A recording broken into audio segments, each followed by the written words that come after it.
Hello friends, welcome to my channel দীপ্তির পৃথিবী। আজ আমি আবার একটি নতুন গল্প নিয়ে ফিরে এলাম।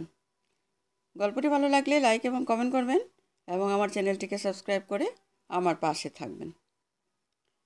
এক গ্রামে ছিল দুই বন্ধু। তারা ছিল বড়ই গরিব। তারা ফাঁদ পেতে বনমোরগ ধরত, শামুক, ঝিনুক, কাঁকড়া ধরে জীবিকা নির্বাহ করত। তাদের প্রায় ৯-১০ দিনের খোরাকি নিয়ে গভীর জঙ্গলে যেতে হতো। বনমোরগ, শামুক, ঝিনুক, কাঁকড়া, কচ্ছপ ইত্যাদি পেলে বাড়ি এসে কিছু বিক্রি করত আর কিছু কিছু নিজেরা রান্নাবাড়া করে খেত। এভাবে তাদের দিন কাটছিল অনেক দুঃখে। একদিন তারা জঙ্গল থেকে বাড়ি ফিরছিল। জঙ্গলে জঙ্গলে দিনরাত কাটাতে কাটাতে তাদের খুব কষ্ট হচ্ছিল। হঠাৎ রাস্তায় শুনতে পেল লোকালয়ের শব্দ, হই হুল্লোড়। এক বন্ধু উঁচু গাছের ডগায় উঠে চারিদিক দেখল। সত্যি তারা এসে গেছে এক গ্রামের নিকট। তারা খুব দ্রুত পথ চলতে চলতে পৌঁছে গেল সেই গ্রামে। গ্রামের প্রবেশপথে সুন্দর এক বৌদ্ধ বিহার। বিহারে কয়েকজন ভিক্ষু আর বেশ কয়েকজন বালক শিক্ষানবিশ। তারা এক রাত থাকার জন্য বয়োজ্যেষ্ঠ ভিক্ষুর নিকট অনুমতি চাইল। থাকার জন্য স্থান দেখিয়ে দিল বড় রান্নাঘরটি। সন্ধ্যা হতে না হতে গ্রামের লোকজনের আওয়াজ, গরু মহিষের ঘণ্টির শব্দ, শিশুদের কান্নাকাটির আওয়াজ সবই বন্ধ হয়ে গেল। চারিদিকে ঝিঝি পোকার শব্দ ছাড়া আর কিছুই নেই। রাতে তারা রান্না শুরু করে দিল। রান্না বান্নার পর মিটিমিটি চেরাগের আলোয় রান্নাঘরেই খেতে বসলো। এমন সময় বিরাট গম্ভীর গলায় একটি কণ্ঠ বিহারের ভিক্ষুর শয়নকক্ষ থেকে ভেসে এলো। তখন তারা শামুক রান্না করা চুষে চুষে খাচ্ছিল। এই তোরা চুকচুক করে কি চুষে খাচ্ছিস? চুক চুক চুক, আমাকে একটু দে। দুই বন্ধুর আর বুঝতে বাকি রইল না, এটা প্রেত ছাড়া আর কিছুই নয়। কারণ তারা জানে ভিক্ষুরা রাতে খায় না। তাছাড়া এর কণ্ঠ বিকট, কর্কশ আর গম্ভীর।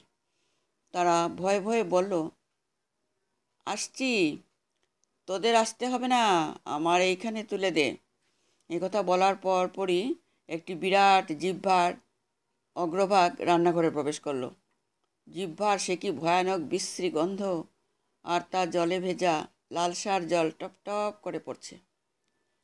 সঙ্গে সঙ্গে ওরা ভয়ে কতক শামুক জিহ্বায় তুলে দিল। প্রেত ভিক্ষু কট্টর মটর করে চিবিয়ে খেয়ে ফেলি পূর্বের ন্যায় আবার চাইতে লাগলো। শামুক শেষ হলে ঝিনুক, ঝিনুক শেষ হলে কাঁকড়া জিহ্বায় তুলে দিল। এবার দেবার কিছুই নেই। ওদিকে ভোর হতে অনেক বাকি। এমন সময় তাদের সাথে করে আনা মোরগটি কোর কোর আওয়াজ করলো। প্রেতটি আবার শুরু করলো, তারে কি কোর কিরে, আমাকে কোর একটু দে। ওরা এবার সময় কাটানোর জন্য প্রথমে মোরগের পালক, পরে চামড়া, পরে মাংস ইত্যাদি অল্প অল্প করে দিতে লাগলো। তারা জানতো যে ভোর হলে ভূত প্রেতের শক্তি কমে যায় আর মানুষের শক্তি বৃদ্ধি পায়। তাই তারা মোরগের মাংস অল্প অল্প করে দিয়ে সময় কাটাতে লাগলো। আরে মানুষের বাচ্চারা, তোরা কি করছিস? কোরক কি শেষ? দিবি না আমায়? বেরিয়ে আসতে হবে, দে দে, তাড়াতাড়ি দে। এদিকে দুই বেচারা ভয়ে জড়সড় রান্নাঘরের এক কোণায়। দেবার মতো তাদের আর কিছুই নেই। ওরা দুইজন নিরস্ত্র, আর ওদিকে ভূত। ভয় করে লাভ নেই। ওরা দুজনে ফন্দি আঁটলো, যদি ভূতের সাথে লড়তেই হয় তাহলে একসঙ্গে দুজনে লড়বে না, লড়বে পালাক্রমে। তারপর আবার ভূতের শাসানি, হ্যাঁ রে মানুষের বাচ্চারা, দে দে, আমাকে কিছু খেতে দে, নইলে ভালো হবে না বলছি। এবার তারাও প্রস্তুত। প্রথমে একজন তৈরি হয়ে রইল, অপরজন এক কোণে নীরব দর্শক হয়ে দাঁড়িয়ে রইল। এবার দুই বন্ধুও বলল, তবে আয়, তোর একদিন কি আমাদের একদিন। বলা মাত্রই শয়নকক্ষ থেকে কি যেন কালো বিড়াল একটা কাঠের গুঁড়ির মতো গড়িয়ে আসলো রান্নাঘরের দিকে। সারা শরীরে লম্বা লম্বা লোম, এই উঁচা এই মোটা ভূত। চোখ দুটো ফুটবলের মতো জ্বলজ্বল করছে। প্রথমে এক বন্ধু ভূতের সাথে কুস্তি লড়তে লেগে গেল। প্রথম বন্ধু ক্লান্ত হওয়া মাত্র অন্য বন্ধুকে বলল, বন্ধু বাঁচাও। অমনি অপর বন্ধু প্রথম বন্ধুকে ছাড়িয়ে নিয়ে নিজে কুস্তিতে লেগে গেল ভূতের সাথে। এই ফাঁকে প্রথম বন্ধু বিশ্রাম করে নিল। ঠান্ডা জল দিয়ে হাত মুখ ধুয়ে নিয়ে তাজা হয়ে অল্প অল্প জল মুখে নিল। আবার দ্বিতীয় বন্ধু যখন ক্লান্ত হলো তখন সে তার বদলে আবার কুস্তি লড়ল। এইভাবে পালাক্রমে লড়ে চলল, অথচ দুই বন্ধুর কেউই ক্লান্ত হলো না। ওদিকে ভোর যত হতে লাগলো একাকী ভূত ক্লান্ত হতে লাগলো, শক্তি কমে যেতে লাগলো। এক পর্যায়ে ভূত হাঁপাতে হাঁপাতে বলল, আমায় ছেড়ে দে ভাই, তোরা আমাকে মাফ কর ভাই। তোর মাফ নেই, তুই আমাদের সব খেয়েছিস আর আমাদের খুব ভয় দেখিয়েছি, এবার তোর রক্ষা নেই। এই বলে ভূতের কাটা বগলে চেপে ধরে চালাতে লাগলো তার নেড়া মাথায় শত শত ঘুষি। অবশেষে ভূত বলল, আমাকে তোরা ছেড়ে দে, তোদের আমি একটি সোনার পাতিল আর একটি রূপোর পাতিল দেব।